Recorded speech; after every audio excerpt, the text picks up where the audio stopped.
Verbeel jou gou, 'n pyn wat so erg is na elke liewe maaltyd, dat jy later bang is om te eet. Dit klink verskriklik, né? Wel, vandag gaan ons presies dit ontrafel. Die raaisel agter 'n toestand genaamd chroniese mesenteriese iskemie. Okay, so ons storie begin eintlik meer as 'n eeu gelede, met 'n naam wat nogal dramaties klink. Abdominale angina. Dis wat hulle dit in 1918 genoem het. Dit was basies die eerste probeerslag om hierdie intense, krampagtige maagpyn te beskryf wat skynbaar uit die bloute gekom het. En weet jy wat? Angina is eintlik 'n perfekte woord, want ons praat nie hier van 'n gewone maagpyn nie, glad nie. Die pyn is so voorspelbaar, so direk gekoppel aan eet, dat mense letterlik 'n vrees vir kos ontwikkel. Hulle begin maaltye oorslaan net om daai pyn vry te spring. Goed, so wat presies is hierdie abdominale angina wat ons vandag ken as chroniese mesenteriese iskemia of sommer net CMI? Wel, dit begin alles met 'n paar baie spesifieke tekens wat die storie vertel. Ja, die patroon is regtig baie spesifiek. Dis amper soos 'n domino-effek. Eers kry jy daai erge pyn net so 10 tot 15 minute nadat jy geëet het. Dit lei dan tot wat dokters kosvrees noem. Jy begin kos vermy. En die logiese gevolg, jy verloor 'n klomp gewig sonder dat jy eers probeer. Hierdie klassieke drietal simptome sien ons veral by vroue in hul 60s en ouer. So, om te verstaan waar hierdie pyn vandaan kom, moet ons eintlik aan jou spysverteringsstelsel dink soos enige ander spier in jou liggaam. Op die ou end kom dit alles neer op die eenvoudige storie van vraag en aanbod. Die mediese term hiervoor is intestinale angina. En dis presies dieselfde beginsel as wanneer iemand angina in hul hart kry as hulle oefen. Jou darm skree vir meer suurstofryke bloed om daai groot werk van vertering te doen. Maar die toevoer kan net eenvoudig nie byhou met die aanvraag.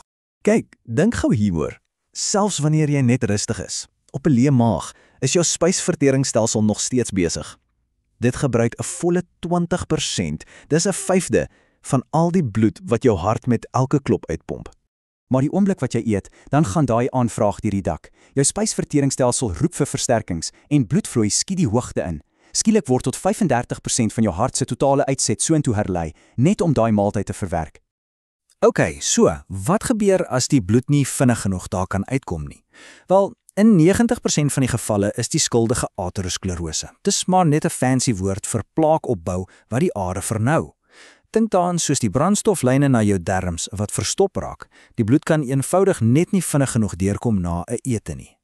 En die tekortkoming, dis wat daai intense pyn veroorsaak. 'n Mens wonder dalk hoekom veroorsaak dit nie dadelik probleme nie. Wel, dis omdat ons liggaams nogal slim gebou is met 'n ingeboude rugsteenplan. Sien, jou darmes kry bloed van 3 hoofare. Maar daar is ook 'n hele netwerk van kleiner bloedvaatjies wat as natuurlike ompaaie dien. En dis presies hoekom jy gewoonlik eers simptome begin kry wanneer ten minste 2 van daardie 3 hoofare ernstig geblokkeer is. Okay, maar hier's die ding. Omdat daai vroeë tekens so baie soos ander meer algemene probleme kan lyk, hoekom dokters uiteindelik by CMI uit? Hoe vind hulle die ware skuldige? Dis ongelukkig dikwels 'n lang pad. Dis 'n proses van uitskakeling. Pasiënte gaan gewoonlik deur 'n hele rits toetse, soos endoskopie, om eers al die meer algemene dinge uit te sluit. Dis eers wanneer al die ander moontlikhede van die tafel af is, dat 'n skandering uiteindelik die ware probleem wys, die verstopte are na die darmes. Om daai duidelike prentjie te kry, gebruik dokters veral 2 hulpmiddels. 'n Diplex ultraklank is 'n goeie eerste stap. Dis glad nie indringend nie en dit meet basies hoe vinnig die bloed vloei. Maar die goue standaard, die een wat regtig die volle prentjie gee, is 'n CT-angiogram of 'n CTI. Dit gee vir die chirurg 'n gedetailleerde 3D-padkaart van die are. Dis presies wat hulle nodig het om die beste herstelplan uit te werk. Okay, sodra die diagnose bevestig is die doel eintlik baie eenvoudig. Ons moet weer bloedvloei na daai darmes kry. Die mediese term is revaskularisasie. En daar's hoofsaaklik 2 maniere om dit te doen. Die groot keuses is basies tussen 2 opsies. Aan die een kant het jy 'n minimaal indringende prosedure waar 'n stent gebruik word om die aar oop te stit. Aan die ander kant is daar die meer tradisionele oop chirurgie waar 'n omleiding ingewerk word. Elkeen het sy eie voor- en nadele, maar deesdae in meer as 80% van gevalle is die stent die eerste keuse. En 'n mens kan sien hoekom die stentopsie so gewild is, veral as jy na die korttermyn kyk. Die risiko vir komplikasies is net eenvoudig baie laer. en pasiënte is soveel vinniger weer op die been. Gewoonlik is hulle na net 3 dae alweer uit die hospitaal. Maar, daar is altyd 'n maar, né?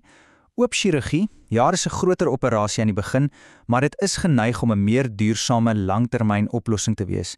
Die kans dat die simptome terugkom of dat jy weer 'n prosedure nodig het, is kleiner.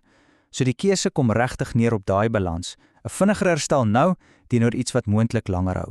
Die stentprosedure self is eintlik 'n ongelooflike stukkie tegnologie. 'n Draadjie word baie versigtig verby die blokasie gelei. Dan word 'n klein ballonnetjie opgeblaas. Daai ballon stoot 'n gasbuisie, die stent, oop en stit so die aar van binne af oop. Dit word dan stewig geanker en letterlik binne minute is daai normale, gesonde bloedvloei weer herstel. Goed, so die blokasie is nou herstel. Wat nou? Hoe lyk die pad vorentoe vir hierdie pasiënte? Wel, hier is die regtig goeie nuus. Albei behandelings werk uitstekend. Of dit nou die stent is of die ook chirurgie, die oorgrootste meerderheid van pasiënte, ons praat hier van amper 90% voel soveel beter. Hulle kry uiteindelik verligting van daai aklige simptome. En dit beteken die doel is bereik, né? Pasiënte kan weer eet sonder daai pyn. Hulle sit weer die gewig aan wat hulle verloor het en wat absoluut krities is, die behandeling keer dat die toestand eskaleer, dat dit 'n akute lewensgevaarlike noodgeval word. So op die ou end, ja, die gevolge van CMI is ernstig, maar die oorsaak is eintlik 'n redelik eenvoudige, kom ons noem dit 'n loodgieterprobleem. En die belangrikste ding om te onthou is dat dit 'n probleem is wat moderne medisyne vandag baie effektief kan oplos. En hierdie sukses bring ons by 'n baie interessante vraag vir die toekoms. As ons al hoe beter word om hierdie blokkasies op te spoor en die behandelings al hoe veiliger raak, is die volgende stap dalk om hulle proaktief te herstel, lank voor hulle ooit pyn begin veroorsaak. Dis 'n groot vraag en dis die volgende grens wat die mediese wêreld nou begin verken.